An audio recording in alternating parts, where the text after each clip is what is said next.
this life. There ain't no grave can hold my body down. What is up, guys? Kiefer Trios here, and today I'm doing a review of the brand new movie, Pirates of the Caribbean, Dead Man Tell No Tales, I think it's called. If not, I apologize for butchering it, but it's Pirates of the Caribbean 5. Who really cares? I'm flying it solo today, so it feels a little weird because I'm used to having Noah or Charlie or someone else here with me. But yeah, so hopefully I will do for you guys. Alright, so here we go. First of all, I want to say really quick that this review will not contain spoilers, so if you haven't seen the movie yet, you're safe with me. Also, another thing, if you love the Pirates of the Caribbean movies, I'm going to be honest, just click off this video. Click off this video and just go watch the movie, because you're going to like it, you're going to enjoy it, and there's really no sense in watching this video because you're going to like it. If you're not a huge Pirates fan, or you're just kind of like the movies, or you just watch them, I would recommend watching this review because I have a lot to say about it. Alright, so I want to start off by saying that this movie is a lot of fun. It's got decently good humor, it's got some pretty good action sequences, and it's actually filmed decently well, as some of the shots are very appealing to the eye. Also, acting is not that bad either, and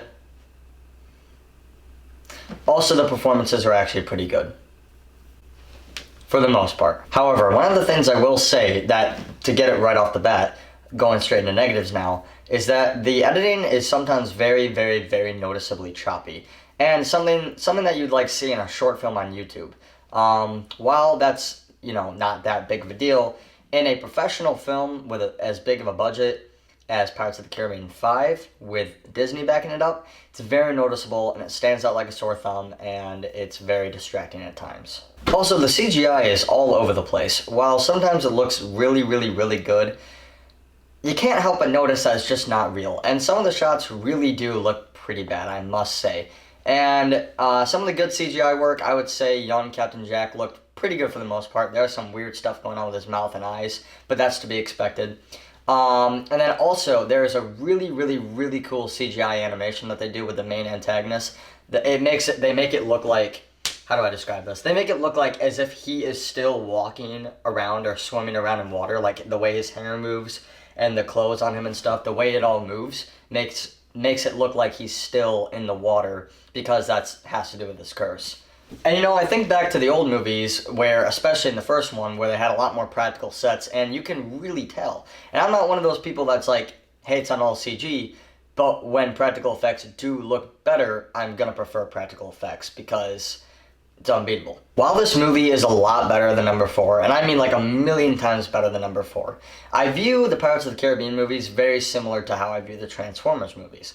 I like the first one of each series. Each series has the good first movie. Pirates of the Caribbean 1, Transformers 1, both great movies.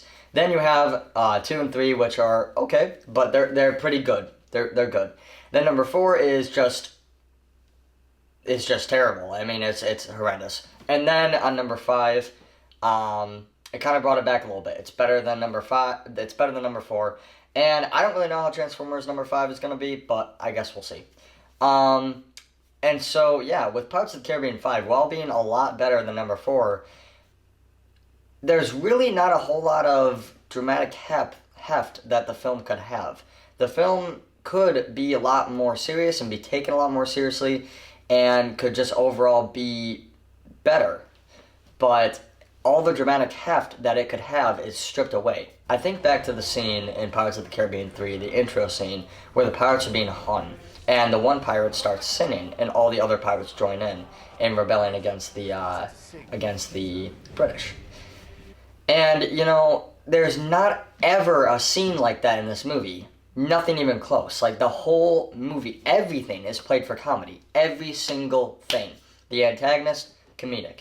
The action is comedic. The way that they film the action is just comedic. The way that they execute the action is comedic. There's barely a sad moment. There's barely a dramatic moment at all. Often there are even scenes where it straight up just feels like it's there just to be a joke. And without spoiling anything, there's a scene where it has to do with a wedding of some sort. And it's just like, what the hell is this? And also, back to the whole thing that I said about the Pirates of the Caribbean 3, the hanging scene. There's a hanging scene in this movie, and not an ounce of it is serious. None of it at all. Also, I will say that the young Will Turner, or young Turner, Turner's kid, actually did do pretty good. I liked him for the most part. That guy, honestly, he's pretty underrated. I don't understand why he doesn't get more movie roles, but yeah, he's in this movie. Also, on a side note, do not come to this movie expecting a Will Turner movie. He's in the movie for about 2 minutes. Spider-Man from Civil War has more screen time than Will Turner in this movie. And as I said, with the everything being comedic, yeah, that brings me to, you know who I'm going to say, the protagonist, Captain Jack Sparrow. Look, this is what I'll say about him. I like the guy. He is a good, fun character. He's easy to get behind. And in this movie, his intro lines are great. They're great. They're the definition of him. The entire situation is actually really, really good. It's very well written at the very beginning of this story with him. However, he is the same damn character by the end of this movie that he was in the very first movie. The only difference is he's gotten dumber. Because in the first movie, he actually used to fool people. He used to be like something that actually was worth the reputation. He was worth the reckoning of, oh, it's Captain Jack Sparrow. Everyone knows who he is, and he's like actually knows what he's doing. In this movie, he has Jar Jar Binks syndrome. He just takes out bad guys left and right by a complete accident. He gets on a rope, and then he falls, and then he knocks over a bunch of British soldiers who have worse aim than stormtroopers in Star Wars, as far as I'm concerned. And also, lastly, Captain Jack, they set up, okay, here's what I can say. They set up a potential character arc for him. There's a scene where he is pretty much, you see it happening. You see the formation of him going through an event in which he's gonna, by the end of the movie, what I thought is he's gonna come back as a more humbled captain. He's actually gonna become a better person and not some selfish guy like he always is. But 20 minutes later, they completely throw away the idea. It's just ditched. It's gone. Also, back to the action sequences. With them being executed for comedy, there's no urgency. There's no sense of, we need to do this right now. It kind of falls flat on its face when trying to be an action movie because they're not constantly moving. You have all these characters converging on one another, and you really don't care about any of it. And there's no urgency, there's no stakes, there's no heft to it. You don't care about what's happening at all. So when these action sequences come on with decent CGI, you're just kind of like, why am I watching this? Who cares?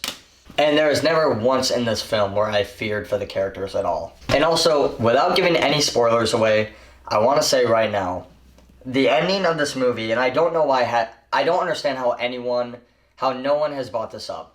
The ending of this movie, there is such a huge missed opportunity.